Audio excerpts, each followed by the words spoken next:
Welcome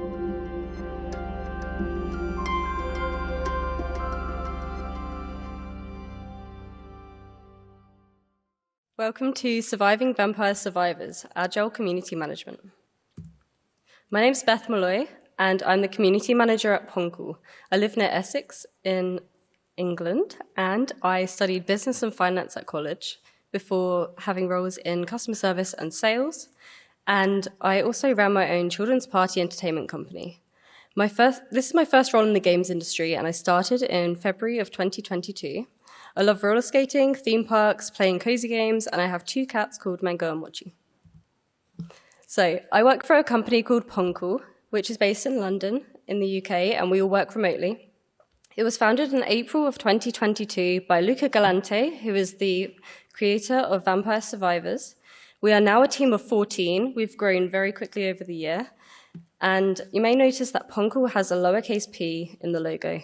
And this was Luca's decision to do this, and he thought it would serve as a reminder to stay small and humble no matter what, which is very relevant considering the success of Vampire Survivors so far.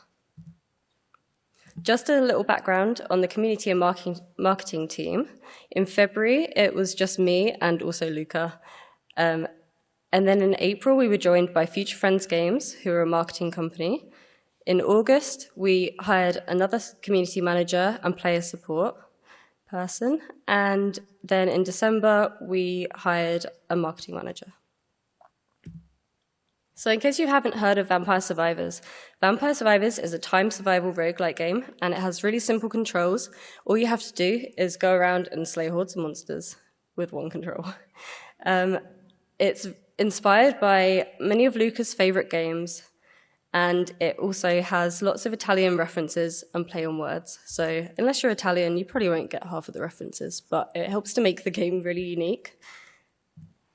It's currently on Steam, mobile, Xbox console, PC, and it's on Game Pass. And we wanted to keep it a really low and fair price, because when it first went onto Steam, it was a really small game and there wasn't much content, so it was a low price. And since then, we've added a lot of content to it, but we've still kept it a fair price. And you can get hundreds of hours out of the game. We love to exceed player expectations. So today I want to cover a few different topics. Firstly, how I caught up with our game's existing community, how I found the voice for Vampire Survivors on socials, benefits of early access, and also some challenges as well. The opportunities and projects of varying success that we've had, how I increased the reach and engagement, and how I learned my role and the games industry.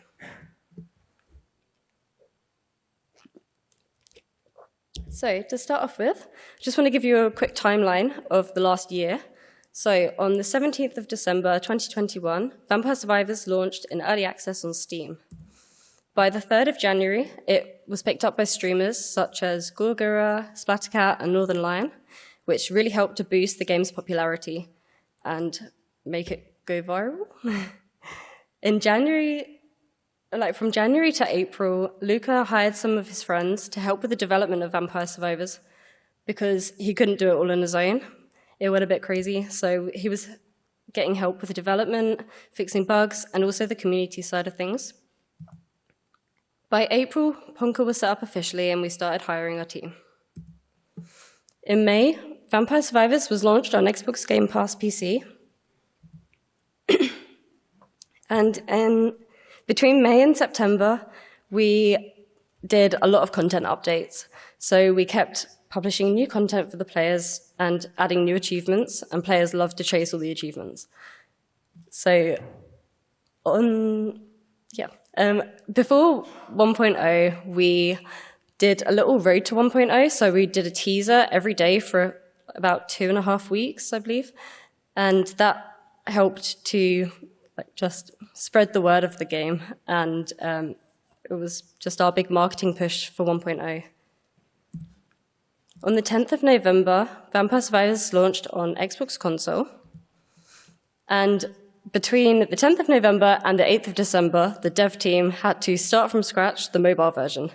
And we shadow dropped the trailer for the mobile version at the Game Awards on the 8th of December. So it was a very quick turnaround. Then to finish off the year, we launched our first DLC, which was Legacy of the Moonspell. So keeping up with the fast-growing community. The first thing I did was I had to go and grab all the handles that I wanted on social media and buy the domains, set everything up, and not only did I set up all the domains, all the handles on the social medias I wanted to do immediately, I got all of them, just to make sure we had them for the future. I then prioritized which ones I thought our audience would be on. So I chose Twitter, and we already had an existing Discord, so I continued to grow that. I spent a lot of time on them and made sure I did them properly before we hired new people, and then we could add new socials, so we started doing TikTok. I wanted to make sure that I wasn't just selling to our community, and I did a lot of fun and entertaining posts. We welcome everyone in our community, and we like to keep it safe and regulated. So Discord is our main place for our fans, like all our players. And we have community helpers on there, so they make sure that the Discord is run well and everyone's welcome and listened to. We also have bots on there too to help filter out some of the negative things. We make sure we listen to all the feedback that our community comes up with, and we don't ignore negative feedback. We don't just respond to all the positive feedback. So far, we haven't really done any advertising on social media, paid advertising. It's all been through word of mouth, which is really great. We have a lot of content creators who like to share Vampire Survivors. I like to encourage engagement by doing calls to action, by doing polls and asking the players about their favorite things. So asking them how many achievements they've got, what their favorite weapon is. It really helps that the game is consistently updated as well. At one point, I think we were doing patches every 2 weeks. So there was always a lot to post about, and it made my job a lot easier. And to make sure we're reaching new audiences, I always check the analytics. So I've seen from our YouTube that our main player base is males in America aged 25 to 40. So I need to make my posts apply to them and also try and expand and reach new people. So did it work? Let's have a look at the stats. So as you can see here, in February 2022, we had 11,000 Discord members, and we now have 58,000. We had 14.5 thousand Steam reviews, and we now have 178,000. They are mostly overwhelmingly positive, so that's amazing. Our Steam announcements now reach 50 times more people than they did to start off with. And our game is the second most reviewed on Steam. We have now got over 3 million mobile players, which is great considering it was not launched very long ago. So that's doing really well. We're really pleased with that. And also, we were the top played Steam Deck game for 5 months from July. Finding our voice in socials. So when I started at Ponco, I didn't really have a clue what I was doing. To be honest, I didn't know how to use Twitter properly. I didn't know how to use Discord. So I had to learn those and work out the best way to use each of those platforms.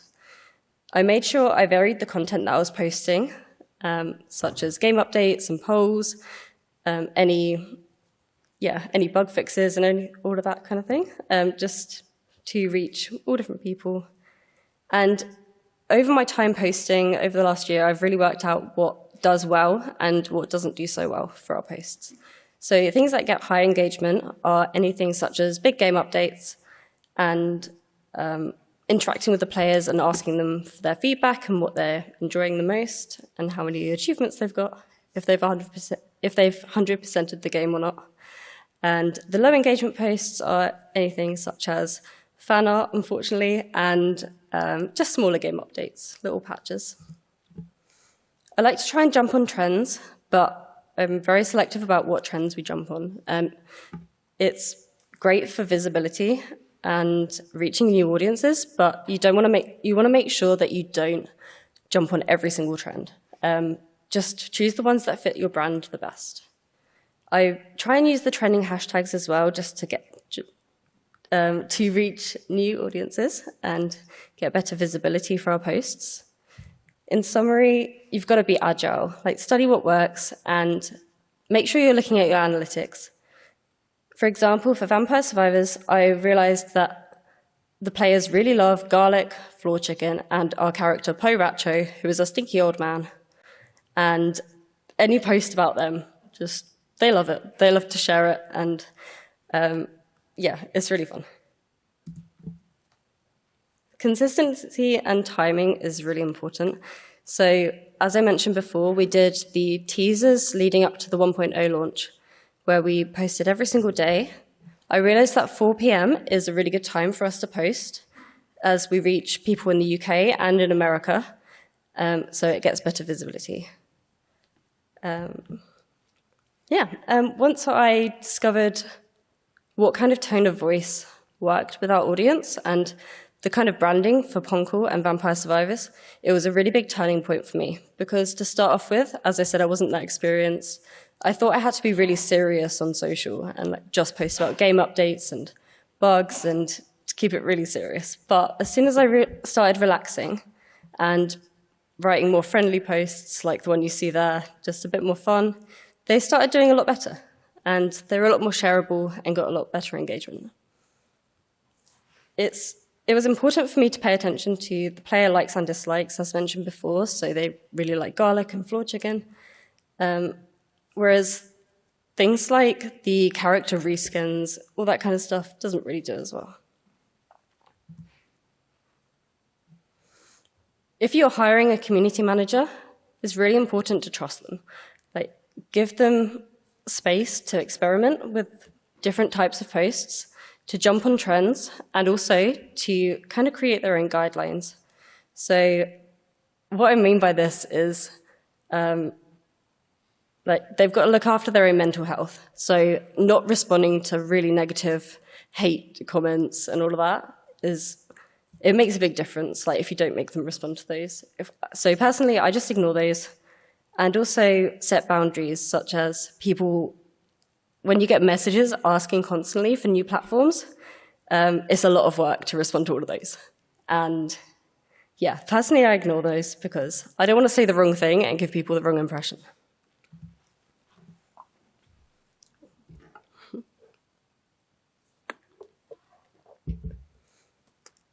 So I find that one of the things that Ponco does best is acknowledge players. In our Discord, we get a lot of feedback, and we're always making sure that our players know that they're listened to. So we respond to all types of feedback, positive, negative, and any bug reports. This screenshot here shows a tweet that I received one morning, and it was basically saying that when you load the game, the file name shows up, and that has the person's actual name in it. So this showed up on the loading screen of the game. And it's obviously a big problem for VTubers. They don't want their name out there. So when I saw this report, I told the devs straight away, and they managed to turn it around within about an hour. They literally fixed it, pushed the patch, and I responded to this person in an hour. They were really impressed, and it just helps to show that you're listening and that you actually care about the impact your game has.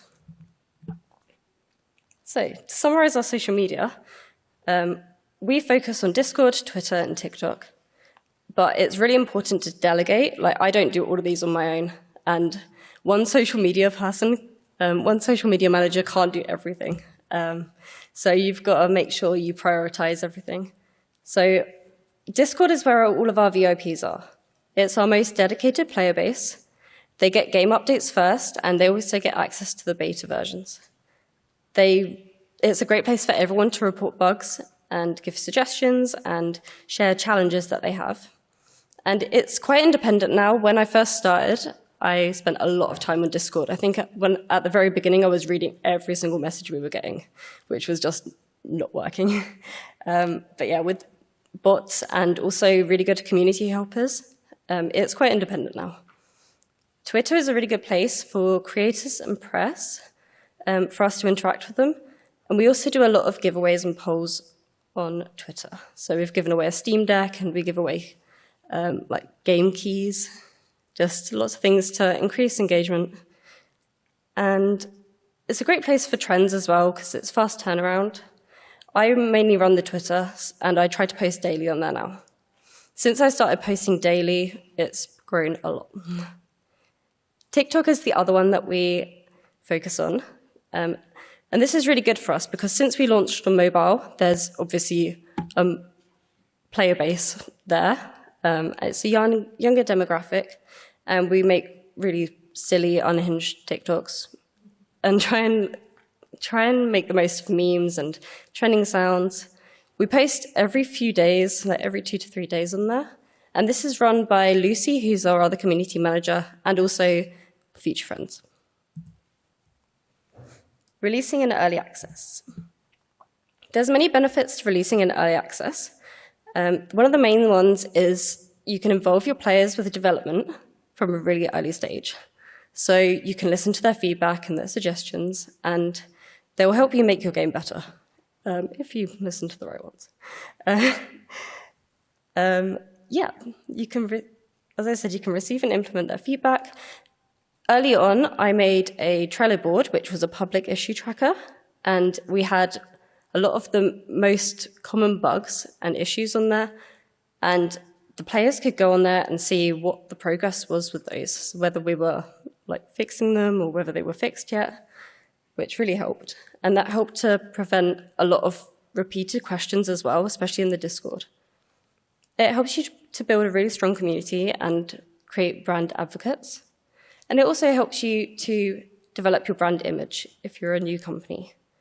So for Ponco, I believe that we're quite a quirky, grounded, and responsive company. And making sure you listen to your players creates a lot of goodwill. Like, I feel like they trust us and they know that we're going to listen to what they have to say. There's also many challenges of early access, such as constant changes with the game, which means I was making a lot of content last minute, which it's difficult to schedule because timelines are constantly changing. And for an overnight success game like Vampire Survivors, I don't know, it was really hard to create systems on the go. So at the moment, we have Notion, Trello, Hack and Plan. We have loads of things going on. We still haven't worked that out, but we'll get there. But yeah, trying to stay organized is tough when you have a really fast-growing company and you have no idea what you're going to be doing the next day. Opportunities and projects of varying success.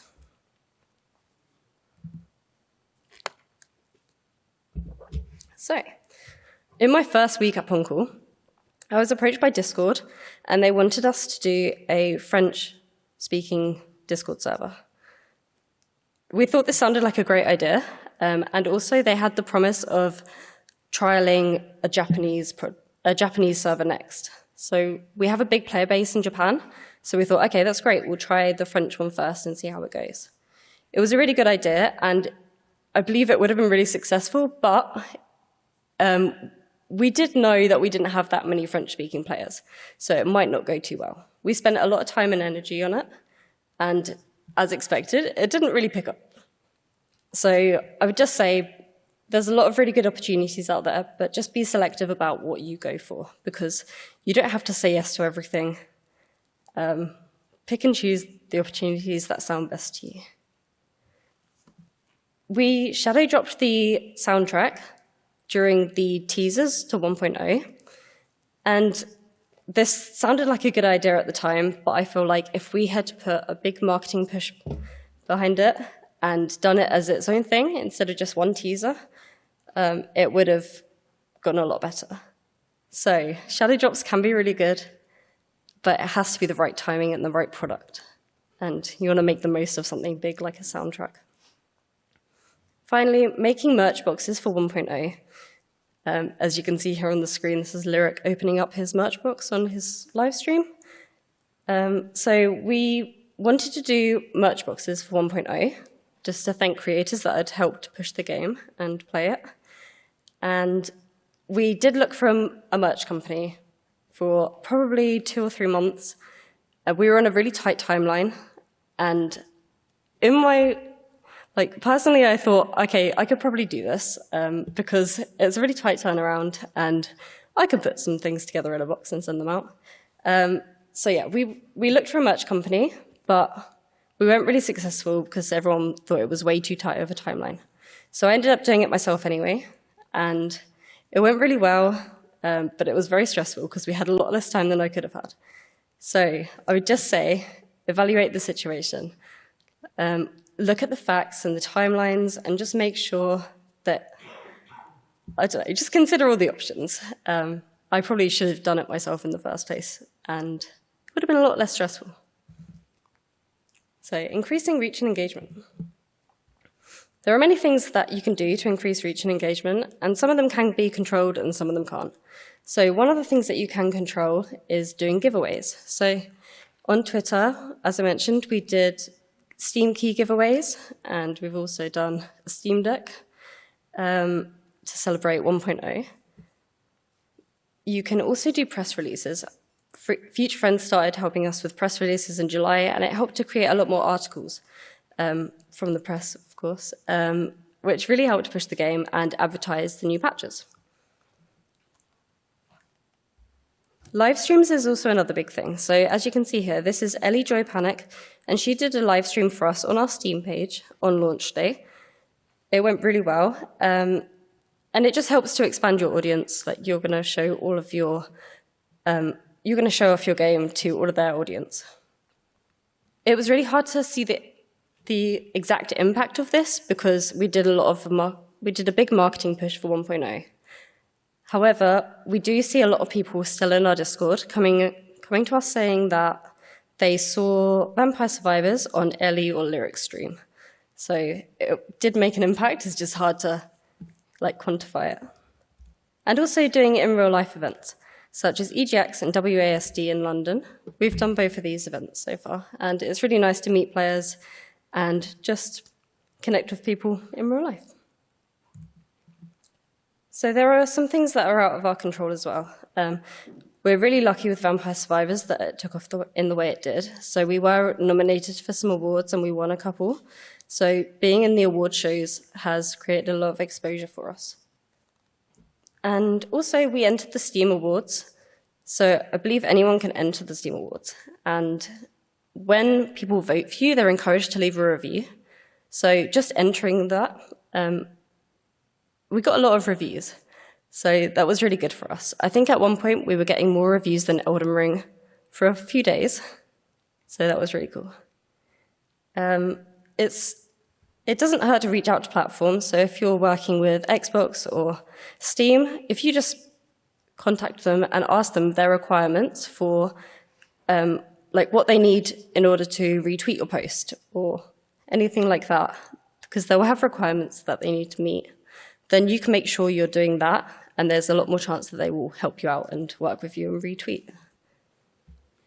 Also, working with creators and companies, it's really good to work with these, and you could just ask to collab, like we asked to collab with Lyric and Ellie.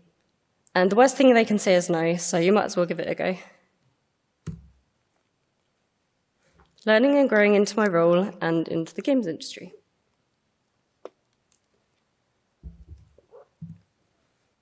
So, as I said, I'm really new to the games industry and also to this role of being a community manager. So, over the last year, whilst I've been working on Vampire Survivors, I've had to learn a lot of new skills. I did this by watching videos and doing courses, and also attending talks at industry events such as Develop in Brighton last year. I've been trying to familiarize myself with the industry by watching showcases and award shows, such as the Streamer Awards and BAFTA, and spending a lot of time on Twitter and LinkedIn to just learn about the people and the companies that are around, and also about different content creators, so we know who to work with. It's really important to stay up to date with the algorithms and just news around socials. So signing up to newsletters has really helped me. There's Victoria Tran's community dev newsletter, and also there's a TikTok gaming newsletter that you can get, and that will help you with all the trending sounds. And also just watching YouTube videos. Of course, talking to people. There's Discord groups that you can join. I'm in some for indie games. I'm also in some community manager Discords as well. Yeah, just spending time on Twitter and meeting up with people in real life like we're doing now. And also online gatherings. Finally, there's podcasts. So I listen to one called She Plays Games by Lauren Kay, and that one's really helpful because it's a lot of different women in the gaming industry talking about their roles and their experiences. So last year, I did Safe in Our World, which is a mental health training course. That was really important for me to learn about the impact of community management for my own mental health, and also to help our players, so in our Discord. Yeah, I also did Limit Break UK, which is a mentorship program, and I was really lucky to get 2 mentors who have helped guide me and give me advice throughout the last year. And also, I've just been trying to play more games, instead of just spending nearly 400 hours on Animal Crossing. So yeah, how have I built my confidence and learned to question processes along the way? There's been a lot of trial and error over the last year with all the different posts. So yeah, just seeing what works and what doesn't. When you find something that works, it obviously gives you more confidence to keep going and try that again. And yeah, just more knowledge about the industry has given me a lot more confidence as well. It helps me make better informed suggestions and decisions in my job. And it also helps to improve it helps that I improved my organization. So the more I learn and the better processes that I made, like using Notion and everything, I streamlined everything a lot more. So that helped to free up more time to start new projects. So yeah, I just want to summarize my talk for you quickly. So I've learned how important community management is for growing, nurturing, and entertaining your community. How a strong tone of voice and branding will help you build your image of your company and your game.